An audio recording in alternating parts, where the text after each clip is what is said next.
La filosofía siempre ha sido considerada como algo que no resolvía los problemas. Esto puede ser porque, según los pesimistas, no es un saber científico riguroso y según los optimistas, yo soy uno,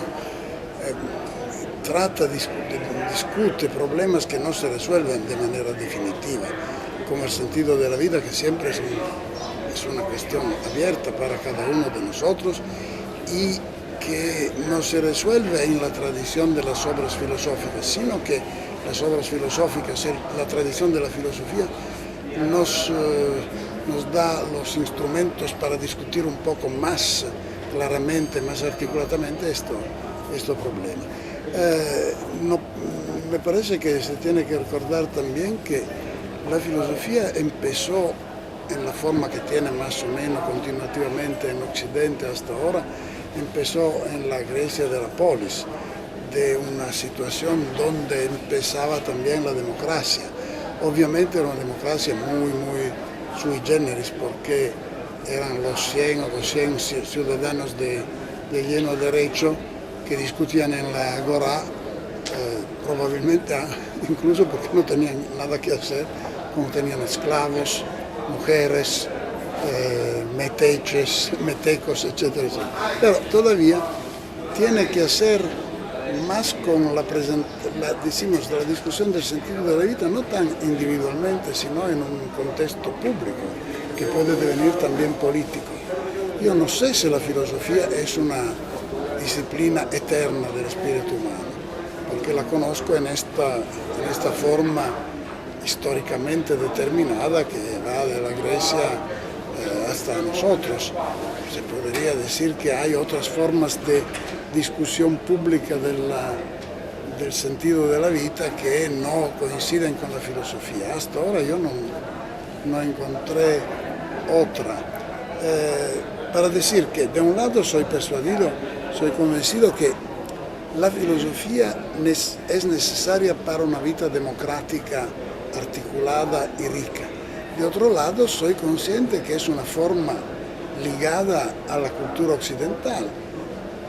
No quiero pensar que sea ligada incluso al imperialismo occidental, pero esto es un problema que se va a resolver históricamente. Hasta ahora es en la filosofía que el pensamiento crítico se desarrolla, también crítico del imperialismo, quindi puede ser que hay filosofía incluso sin conexiones con el imperialismo occidental, pero esto es todo abierto, obviamente.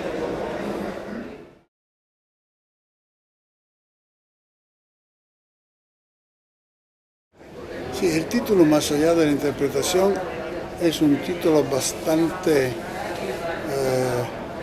ha sido un título bastante casual, porque la obra tenía que intitularse Consecuencias de la hermenéutica. Pero como alguien había producido una colección de escritos míos bajo este título, no se podía utilizar este título. Pero en todo caso yo no nego que es un título que yo elegí, que era más o menos la idea que la interpretación se desarrolla al interior de un marco histórico-cultural que tal vez deviene problemático, deviene temático. En muchos sentidos yo no creo que se pueda ir más allá de la interpretación. Es decir, que se puede tomar, por ejemplo, como el título de Verdad y Método de Gadamer. Era un título bastante polémico, es decir, que Gadamer entendía decir que no hay verdad solamente con el método, o incluso que hay verdad exactamente là donde hay método. El método es ya algo interior a un paradigma, a un marco histórico, etc. Pero todavía, con todo esto, creo que más allá de la interpretación seguramente no significa que yo abandoné la hermenéutica, sino que la hermenéutica me parece tener consecuencias incluso políticas, por ejemplo. Yo no sé si he propuesto en algún texto esta idea, sí, que el dicho de Marx en las tesis sobre Feuerbach, hasta ahora los filósofos han interpretado el mundo, ahora se trata de transformarlo. Yo pensaría de transformar este dicho en estos términos. Hasta ahora los filósofos han creído, han pensado que transformaban el mundo. Ahora se trata de empezar a interpretarlo efectivamente. Quindi es un poco, porque interpretar es como no solamente transformar, sino tomar la situación como está, describirla para sí mismo y obviamente describirla desde un punto de vista proyectual. Obviamente todo esto es un poco una manera de un juego sobre las palabras de Marx. Yo creo que efectivamente la hermenéutica es ahora un pensamiento transformativo, porque ¿qué es que se opone a la hermenéutica en el panorama filosófico? Una forma de realismo conoscitivo, del conocimiento, que es como aceptar la realidad como es. Se trata de decidir si estamos al mundo para conocer objetivamente lo que es y conformarnos a lo que es, o si estamos al mundo para interpretar de una manera transformativa la realidad. Todos los realistas, sobre todo hoy, son reaccionarios, es decir, que el realismo implica que no se puede hacer revoluciones porque generalmente no sucede, no se puede no tener en cuenta la ley del mercado porque esa es la ley objetiva, etcétera, etcétera. Todo esto me parece, decimos, hablar en favor de la hermenéutica, que es una filosofía más pragmática que descriptiva. ¿Por qué tendría que conocer la realidad como es? Sino porque tengo un plano de transformación. Si no, no me interesa absolutamente saber qué es el hombre. Me interesa saber qué es el hombre porque hay algo que quiero transformarlo. Me interesa conocer también la estructura interior de mi cuerpo para tomar cuidado de mis enfermedades, etcétera, etcétera. Todo esto, la tradición realista no lo tiene en cuenta porque siempre imagina que el máximo sea la contemplación más objetiva, lo más objetiva posible de la realidad. Pero la realidad es un producto histórico que puede ser históricamente modificado. Esto implica un proyecto hecho no sobre la base solamente de lo que es, pero de lo que deseamos, de lo que podemos hacer con nosotros, los compañeros de nuestra vida, etcétera, etcétera. Todo esto me parece importante. Por esto que digo que la hermenéutica es la verdadera filosofía revolucionaria de hoy. Obviamente no mucha gente lo cree porque siempre se imagina que la interpretación es menos que la transformación. Pero la transformación se da solamente como consecuencia de la interpretación, del proyecto, de sentirse comprometido en el cambiar la realidad como es.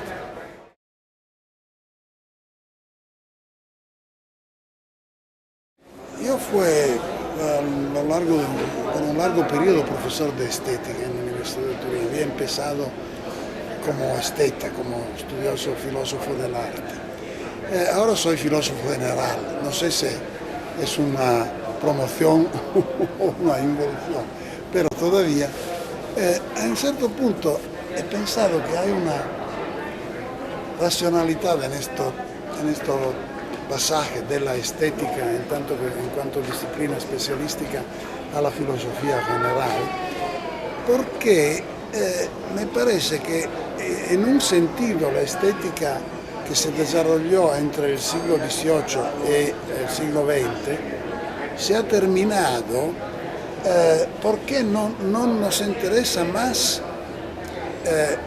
el planteamiento kantiano de la estética.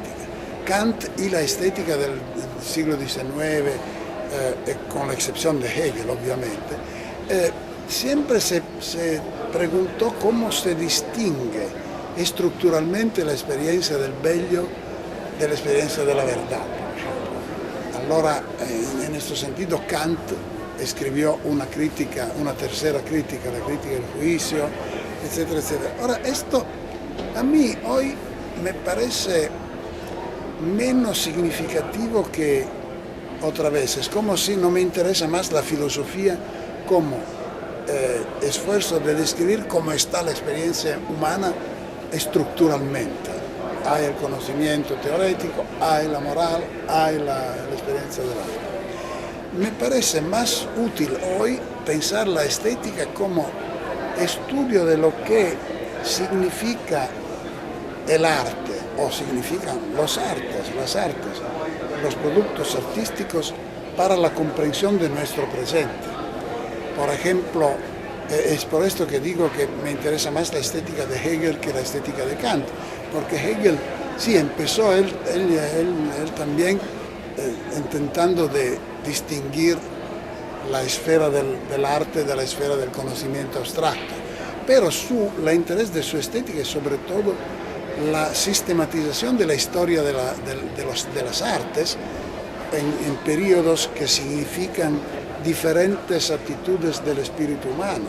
Es más interesante estudiar la historia no solo del arte en el sentido común de la palabra, pero la historia de lo que las artes han devenido, han sido a lo largo de la historia general del mundo y que son hoy en la sociedad, por ejemplo. A mí me parece que una dimensión interesante de una estética también como disciplina universitaria sería una sociología del arte, como comprender qué pasa hoy a los artistas, dónde está el arte efectiva, porque yo cuando hablo teóricamente, filosóficamente de estética, pienso en el arte como la pintura, la poesía, sí, obviamente esto incluso, pero los conciertos rock de Woodstock, los grandes acontecimientos públicos donde la gente se entusiasma, incluso las reuniones convocadas por el Papa, por ejemplo, cuando los jóvenes van, cántanse.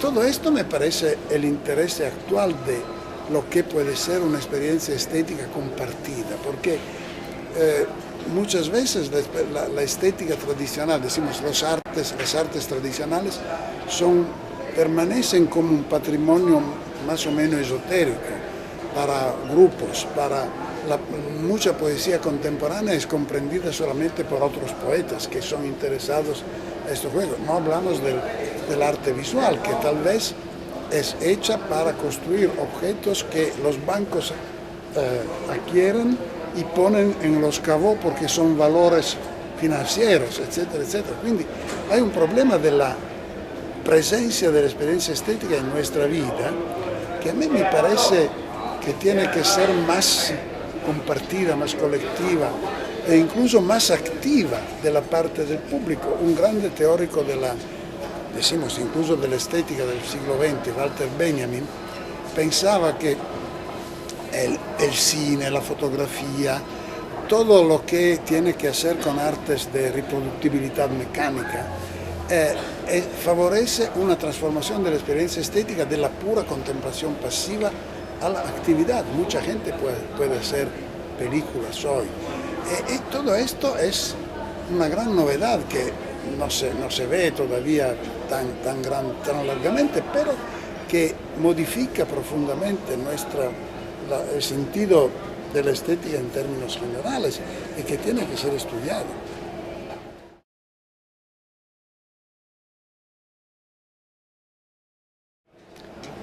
Yo me escribí un libro que se intitula Creer que se cree, que es un libro de reflexión religiosa personal. Yo siempre he sido bastante claramente un católico comprometido con estos contenidos, pero soy un católico todavía completamente antipapal, porque incluso yo pienso también un poco anticlerical, porque me parece que la institución Iglesia Católica hoy bloquea un poco la interpretación un poco más radical del Evangelio, por ejemplo, porque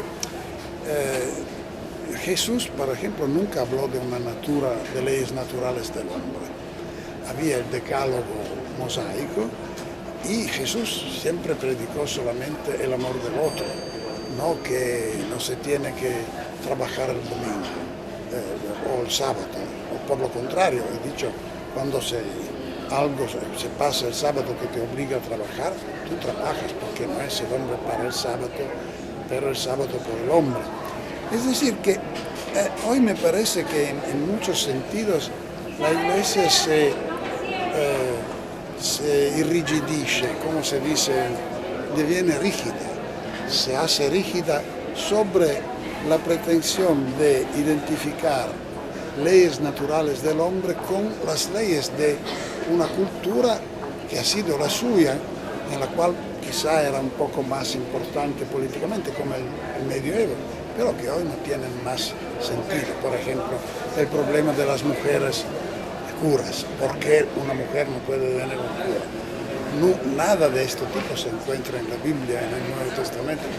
Pero el Papa dice que nunca, ni ahora, ni nunca, las mujeres pueden tener curas, yo no sé por qué, etcétera, etcétera. Esto es un punto del cual, como católico de tradición católica, siempre me muevo para criticar la Iglesia.